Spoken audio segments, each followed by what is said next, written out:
Hello, this is Eli Johnson, and this is a video about carrying a 6.5-inch in-frame 357 Magnum revolver. Of course, as you can see, this weapon is empty. There is nothing in the chambers. Let me close this cylinder.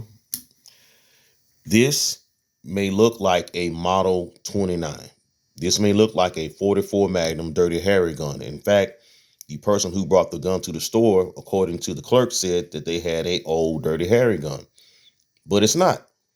This is a Smith & Wesson Model 28-2 Highway Patrolman, which is a 357 Magnum, a budget version of the Model 27, which was a better gun, but this was for police officers, which is why they call it the Highway Patrolman. Uh, it has a pin barrel. It has the target trigger. It has the rib target trigger, the target hammer, and the firing pin is on the hammer the way the good Lord intended.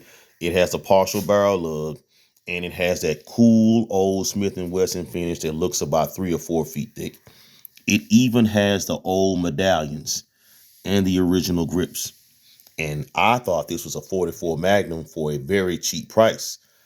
But I was like, this is a 44 Magnum, very cheap, and it looked like it had little pieces of paint or plaster that were stuck all over the gun. You could actually notice that there were a bunch of little white dots. That's why it was cheap. And the guy says, well, we're not sure. If we take these little white dots off, these little places where there's paint or plaster, it might be bare steel. And after that, it'll be worthless, because no one wants an old gun, an old out of production gun with bare steel. So I took it, squeezed the trigger a few times. Well, I dry fired. Well, I just cocked it back and let it down, because you don't want to dry fire a firearm that has the firing pin on the hammer. This is so rare now that every time I point at this thing, like, it's got the whatchamacallit on the whatchamacallit. Well, no, the firing pin is on the hammer the way the good Lord intended. So I decided I was going to get it and it'd be a shooter. Well, I got it, I cleaned it up a little bit, and I fired it. I think I fired 50 rounds of 38 special, about 6 to 12 rounds of 357 Magnum. Trigger was excellent. Ergonomics felt real good. And I'm like, this gun still feels new. It looked like someone had this gun but didn't shoot it a whole lot. But it still had these little white plaster dots all over it that made it look really weird. So one day I took some 0.0000000, the lightest amount of steel wool possible, and a tremendous amount of oil. And I went to the biggest hunk of paint under the trigger guard, and I started to clean it very slowly in a circular fashion, and I got it off, and all I saw was beautiful bluing.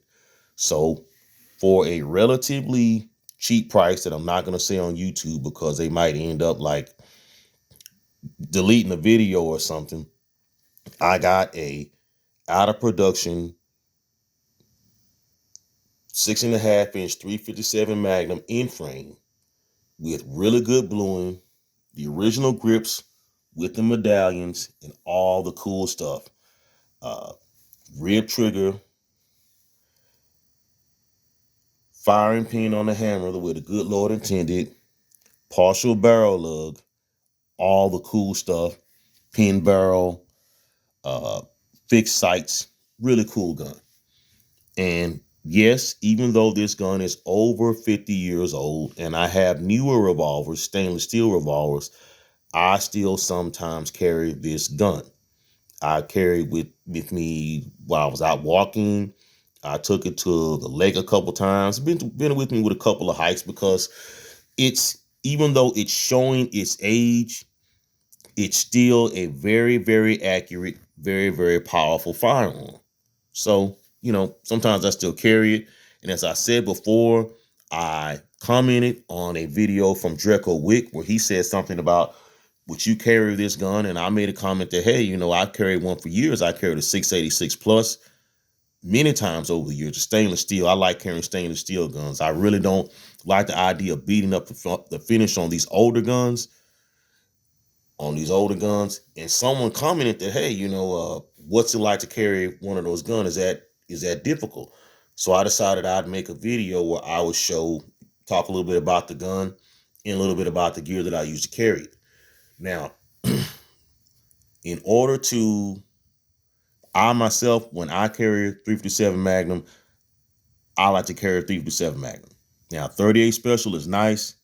38 Special Plus P is very great. 38 Special Plus Free from a K-frame, an L-frame, or an N-frame like this is like 22. It's like shooting a 22 caliber long rifle. Very low recoil, extremely accurate.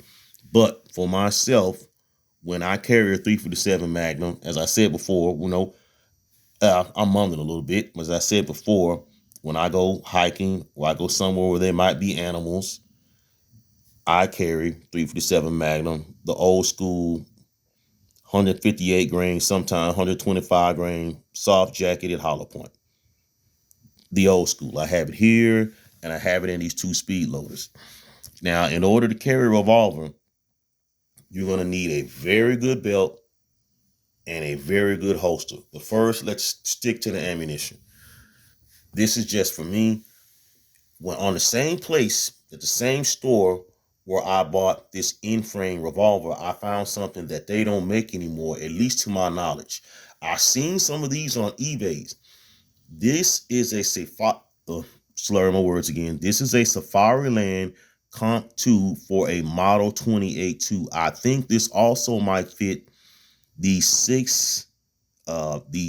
Ruger, the 6-round old Ruger Red Hawk 357 Magnum.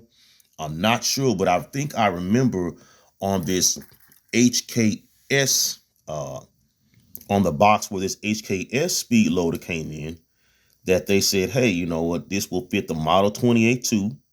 Of course, the Smith & Wesson Model 27, the deluxe version that I can't afford, which is why I got this, and the Ruger Red Hawk, the 6-round Ruger Red Hawk, the old one that they discontinued, I think, in 1982 or 1983. Been trying to find one of those, keep getting outbid. I think I might give up. It might end up being like this, where I just walk into the store one day and I just see it and I go, okay, wow. Well, either way it goes, this will fit a Model 28-2, a Model 27, the deluxe version, and a Ruger Red Hawk, the 6-round version, not the new 8-round version. But what I thought was really cool was that I found one of these. They don't make these anymore. I did go on eBay one time, and there was a guy selling about 5 or 6 of these. And I don't know why, but I sat there, I looked at it, and I said, I got to get those. And I think I went to work or I went somewhere else, and when I came back, someone had already got them. So there's somebody out there right now with a Model 28-2 or a 27 or a Ruger Red Hawk, the old one, and he has like 5 or 6 of these old school push button Comp 2s that are very, very nice. Like I said, they don't make these. I don't think they make these anymore. I haven't been able to find them.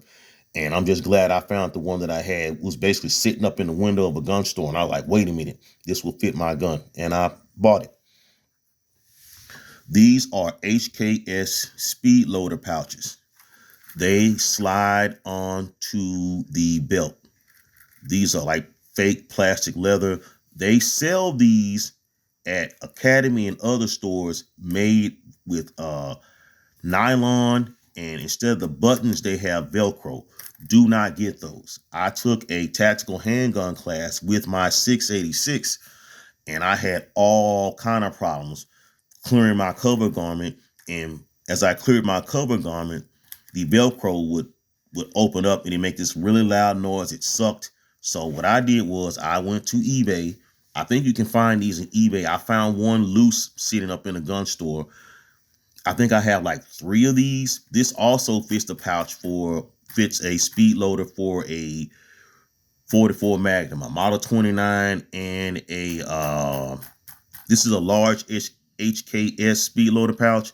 It fits a Model 29, Model 28, Model 27, and the 6-round Ruger Red Hawk. It also fits the 686 plus. I'm not sure if it fits those 8 rounds guns, those TRR8s, those little Scandian revolvers, or the 8 round Ruger Red Hawk. But what I do know is it fits this very nice, and it fits the HKS, and don't make a liar out of me, the Safari Land very nice, and it snaps in. That's one. That's two. And I have walked many a mile at the lake, at the creeks, with this on my waist. Does not print that much. It's very secure. It does not slide. I carry it on my weak hand side for obvious reasons. Right by my in front of my hips, right by my phone, and it doesn't print. I've had no trouble with it. And when I go to the range, even when I can't draw, I take these out, I open these up, and I put my 38 special, and I put my little Walmart version of 357 Magnum in it. Not the really good stuff, just a little 38 special. And I shoot, and I always draw from these, and these have not failed me yet. They are very, very nice. I have been in places where it rained, and this keeps your ammo relatively dry. I thought, man, I had just screwed up some nice old school carry ammo by being in the rain. But as you can see, it under a carry garment, which I have done under a button-down shirt or a large t-shirt, it fits pretty good and it conceals fairly good. So you need a speed loader pouch so you can get your reloads off. I don't know where my speed strips are right now. I would show you those, but I don't like carrying loose ammo because I don't like having lead in my pocket, and I don't like speed strips. Even though they are small, you can only load them, when I have used them, you can only load the speed strips 2 rounds at a time. You open a cylinder, pop in 2 rounds, pop in 2 more rounds. Whereas this, you take this, put it in, spin it, drop it, and you have 6 rounds. You already at a disadvantage with the 357 Magnum anyway, because with a revolver, because you don't have that much ammunition. Now, if you start cracking off these and you crack off 6 rounds and you're still in trouble, you're still in danger, and you're like, oh crap, I gotta reload. I don't want to reload 2 or 3 at a time. Okay, 1, 2, 1, 2, or 1 at a time with my hands shaking, with all this other stuff going on. And while I'm doing that, this other guy's still shooting at me, because I took a tactical handgun class, my 686, and I became very aware of the fact that while I was reloading my big fancy stainless steel revolver, even though I was shooting very accurately and I was shooting very powerful ammo, while I was reloading, everyone else was still shooting. You dig? While I had fired 7 rounds of high velocity, powerful ammo, and I had to reload during the drills, the other guys were not reloading. They were actually shooting. And when you reload a semi-automatic, it's a whole lot easier to reload a semi-automatic than it is to reload a revolver. So I'm already at a disadvantage. So when you got the speed strip, you kind of 2 at a time, 2 at a time, 3 at a time, and you're already at a disadvantage. No, I want to drop 6 of these things in. Boom, drop, open it up, get the empties out, drop it in, close it like a book, and go back to work. I think I have like 3 or 4 pouches. I usually only carry 2. Like I said, I took a tactical handgun class. I had 4, and these work pretty good for me. And they aren't really all that loud. They make a little bit of noise, but I'm not a hunter.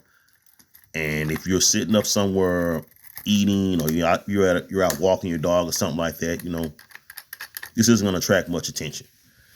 Now, I've shown you that, so I'm going to show you 2 or 3 of the holsters that I have used. One is strictly for the woods. It's for the creek. It's for the lake. It's outside the waistband holster. It's actually a very, very old holster that was designed for these older guns, and not the most common. It's got a weird draw. The leather's still good, and it still has its uses. So I'm going to show you that holster right now.